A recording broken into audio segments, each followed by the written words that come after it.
Hello children, welcome to Ritu Ma'am's online class. Dear children, आज हम आपकी कक्षा दूसरी की गणित की पाठ्यपुस्तक हंसते खेलते के 11th चैप्टर सबसे लंबा कदम का दूसरा भाग करेंगे। देखो बच्चों, लास्ट क्लास में हमने किया था, ये स्टोरी हमने रीड की थी ना। स्टोरी रीड करने के बाद हमने क्या किया था, कुछ यहाँ प्रश्न दिए हुए हैं, उन पर चर्चा की थी और मैंने आपको एक टास्क भी दिया था। क्या दिया था कि आपको अपने फ्रेंड्स के साथ ये गेम खेलना है ना। और उसके बाद यहाँ पर मैंने कहा था कि आपको ये बताना है कि इनमें से सबसे पहले कौन पहुँचेगा, क्योंकि सभी एक ही जगह जा रहे हैं, है ना। तो कौन पहुँचेगा मैंने बताया था आपको कि मैं नेक्स्ट क्लास में आपको इसका आंसर बताऊंगी, इतने आप खुद सोचेंगे। तो इसमें बेटा देखो बच्चों, ट्रक और गाड़ी में से सबसे पहले कौन पहुंचेगा, ट्रक और कार में से बताओ। इन दोनों में से पहले पहुंचेगी कार। क्यों? क्योंकि ट्रक तो भारी होता है ना, सामान भी होता है उसमें, वो तो तेज चल नहीं सकता। तो इन दोनों में से तेज स्पीड रहेगी गाड़ी की, कार की, ठीक है। अब हम इससे आगे करेंगे, पेज नंबर 88 से हम शुरू करेंगे। देखो बच्चों, पेज नंबर 88 पर आ गए हैं हम। यहाँ पर देखो कुछ बच्चे हैं, ये क्या करने की कोशिश कर रहे हैं। देखो, किसी ने यहाँ अपने फेस पे हाथ रखा है, किसी ने माथे पे, और देखो ये क्या कर रहे हैं। देखो, संजू और उसके दोस्त को ये पता लगाना है कि उनके शरीर के विभिन्न भाग कितने लंबे हैं। देखो, ये लड़की क्या कर रही है, ये अपने मुंह को बालिश्त से माप रही है। ये कह रही है कि मेरा मुंह एक बालिश्त भर लंबा है। बालिश्त क्या होता है बेटा? बालिश्त होता है जैसे आप हाथ से मापते ना, जब आप किसी भी वस्तु को, किसी को भी आप हाथ से मापते हैं। देखो, जो आपका अंगूठा है, अंगूठे से लेकर आपकी इस छोटी अंगुली के समान जो लंबाई होती है, ऐसे मापते हो ना, ऐसे करके आप यहाँ ऐसे मापते हो, यहाँ से लेकर यहाँ तक की जो लंबाई होती है वो होता है बालिश्त, ठीक है, उससे मापते हैं। तो ये देखो, यहीं से अंगूठे से लेकर अंगुली तक इसने मापी है और ये कह रही है कि मेरा मुंह एक बालिश्त भर लंबा है, इतना लंबा है, ठीक है। और ये बच्ची क्या कह रही है, ये देखो अपने माथे को वो अपनी अंगुली से माप रही है। देखो कितनी उंगली है, 1 2 3 4, 4, 1 2 3 4, 4 उंगली है ना। तो 4 उंगलियों जितना चौड़ा इसका माथा है। और ये बच्चा इस क्या कह रहा है, कह रहा है कि मेरे हाथ मेरे पैर जितने लंबे नहीं है। देखो, हाथ तो छोटे हैं ना, पैर लंबा है ना। क्या बच्चों, आपने भी कभी अपने शरीर के अंग ऐसे मापे हैं?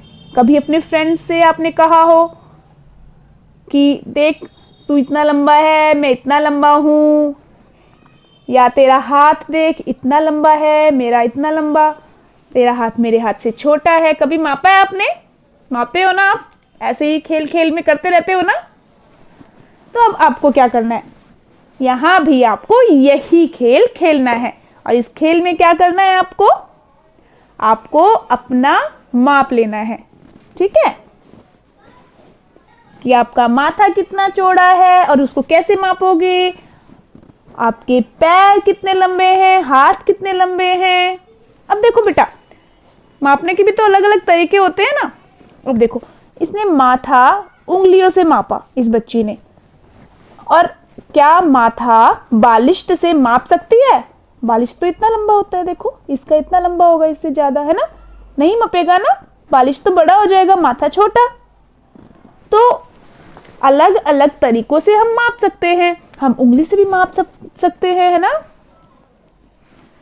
देखो, अब आप देखो, यहाँ देखो बेटा, यहाँ पर तुम्हारा कितना माप, यहाँ पर माप लिखना है। जैसे संजू का माथा 4 अंगुल का है ना, तो अब आपको अपना माथा देखना है, माप लेके कि आपका माथा कितना अंगुल चौड़ा है। ठीक है, आपका होगा 3 या 4 ही अंगुल पाएगा, आपका भी है ना, पतली पतली उंगलियां होंगी, 4 अंगुल होगा या फिर किसी का 3 अंगुल भी हो सकता है। यहाँ पर आपको लिखना है, इसी तरीके से मापना है। जैसे देखो यहाँ इस बच्ची ने मापा हुआ है ना, इसी तरीके से, और यहाँ आपको लिख देना जितना भी चौड़ा आपका माथा हो, 3 अंगुल हो या फिर 4 अंगुल हो। ठीक है, अब देखो नाक, नाक किससे माप सकते हैं? उंगली से भी माप सकते हैं। और उंगली से माप रहे हो तो देखो, अब उंगली से छोटी भी तो हो सकती है आपकी नाक, बड़ी भी हो सकती है। क्या पूरा पूरा सही माप आ जाएगा? आप उंगली को लंबा मापने की बजाय इस तरीके से माप सकते हैं नाक को। देखो मैं आपको बताती हूँ, जैसे ऐसे आपकी नाक है ना, ठीक है, तो उंगली को यहाँ इस तरीके से रखकर आप माप सकते हैं। ठीक है, ऐसे 1 2 3 ऐसे। ठीक है, और लात, लात कितनी लंबी है, कैसे मापेंगे? देखो लात को आप हाथ से भी माप सकते हैं अपनी बाजू से, या फिर आप लात को कैसे माप सकते हैं? बालिश्त से। तो आपकी लात कितनी लंबी होगी लगभग, बताओ? आपकी लात होगी, किसी की 5 बालिश्त होगी, किसी की 6 बालिश्त होगी। ठीक है, 5 भी हो सकती है, 6 भी, जिसकी जितनी हो उतनी लिखनी है। देखो 5 बालिश्त भी हो सकती है और 6 भी हो सकती है, जिसकी जितनी है, या 7 हो, किसी की ज्यादा लंबी हो। ठीक है, चेहरा 1 बालिश्त होगा करीब करीब, और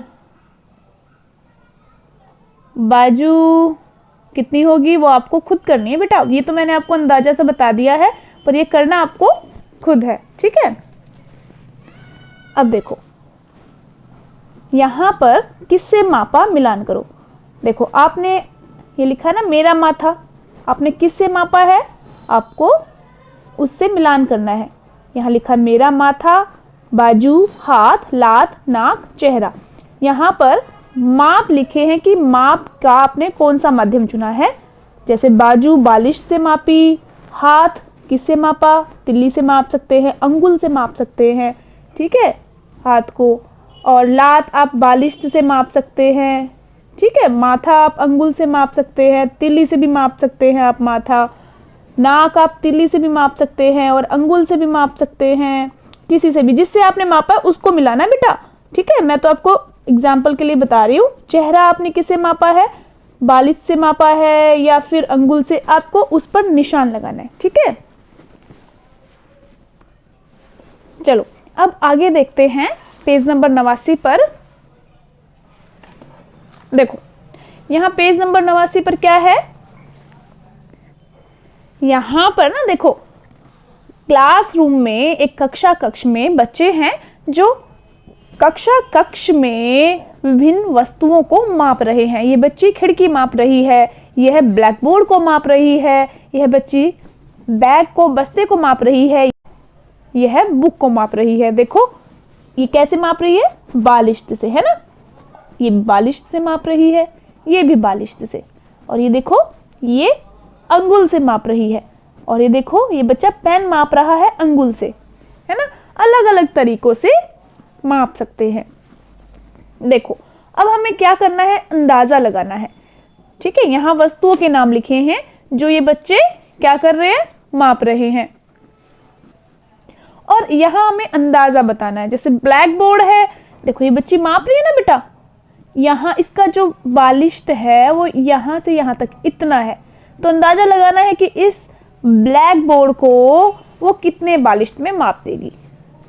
देखो अंदाजा लगाना है, देखो करीब यहाँ भी आएगा, यहाँ आएगा 1 2 3 4 बालिश्त यहाँ तक, फिर 5 यहाँ तक, 6 यहाँ तक, 7 यहाँ तक, ठीक है, 8 यहाँ तक, 9, है ना, 9 करीब करीब 9 बालिश्त। ठीक, ये आपको अपनी क्लास में ग्रुप बना के करनी है, पर हम अभी यहाँ बुक में कर रहे हैं। ठीक है, आपको अपनी क्लास में जो आपकी वस्तुएं हैं क्लास में, आपकी कक्षा कक्ष में, उनको माप के पहले आपको यहाँ अंदाजा लिखना है बेटा। हम तो इसमें कर रहे हैं अभी, है ना, क्लासरूम तो है नहीं। तो जब आप अपनी क्लास में जाए तब इस तरीके से एक्टिविटी आप करके देखना। पहले आप अंदाजा लगाना, ठीक है, उसके बाद माप के देखना और वो आप सही माप यहाँ लिखना है, ठीक है। इसी तरीके से मेज को देखो, मेज का अंदाजा लगाना है, यहाँ लिखना है और सही माप यहाँ, ठीक है। फिर खिड़की का भी, जैसे मेज का आप कैसे अंदाजा लगा सकते हैं, देखो एक बालिश से अगर हम नाप रहे हैं, देखो 1 2 3 4 5 6 7 8 9 10 11 12 13 या 14 करीब बालिश तक होगा, ठीक है। और फिर सही में जो आपकी कक्षा कक्ष में मेज होगी उसको आप मापेंगे और यहाँ सही माप लिखेंगे। और जो मेज पर का आप अंदाजा लगाएंगे ना क्लास में, तो आप दूर से देखकर अंदाजा लगाएंगे, हाथ से नहीं मापेंगे, ठीक है। अंदाजा लगाने के बाद आप हाथ से मापेंगे और फिर यहाँ लिखेंगे। इसी तरीके से खिड़की का करना है। अभी आप अपनी क्लास में नहीं है तो आप अपने घर पर ये कर सकते हैं। आपके घर में जो मेज है, जो खिड़की है, जो बस्ता है, जो हिंदी की पुस्तक है आपकी, उसको मापना है। पेन है उसको अंगुल से मापना है और अंगुली लिख देना यहाँ पर, ठीक है। कमरे की सामने वाली दीवार है आपकी, उसको कदम से मापना है, ठीक। पेंसिल को भी अंगुल से मापना है। ये आप अपने घर पर कर सकते हो, ठीक है। एक ब्लैक बोर्ड नहीं है तो ब्लैक बोर्ड को छोड़ देना, बाकी चीज़ें आप जो भी लिखी है अपने घर पर मापेंगे। पहले अंदाजे से यहाँ लिखेंगे फिर मापेंगे, ठीक है। अगर आपको समझ नहीं आ रहा है तो आप अपने बड़ों की हेल्प ले सकते हैं, ठीक है, किस तरीके से मापना है, अगर आपको अच्छे से समझ में नहीं आया तो बच्चों आज के लिए इतना ही। इसका 3rd पार्ट मैं आपको नेक्स्ट क्लास में कराऊंगी। आप अच्छे से मज़े से ये एक्टिविटी करें, ठीक है। और हाँ, अगर आपने अब तक मेरे चैनल को सब्सक्राइब नहीं किया है तो चैनल को सब्सक्राइब ज़रूर करें और उसी के साइड में जो बेल आइकन है उसको ज़रूर प्रेस करें ताकि मेरी आने वाली सभी वीडियोज़ की नोटिफिकेशंस आपको मिलती रहे। तो फिर मिलते हैं नेक्स्ट वीडियो में, तब तक के लिए बाय बच्चों।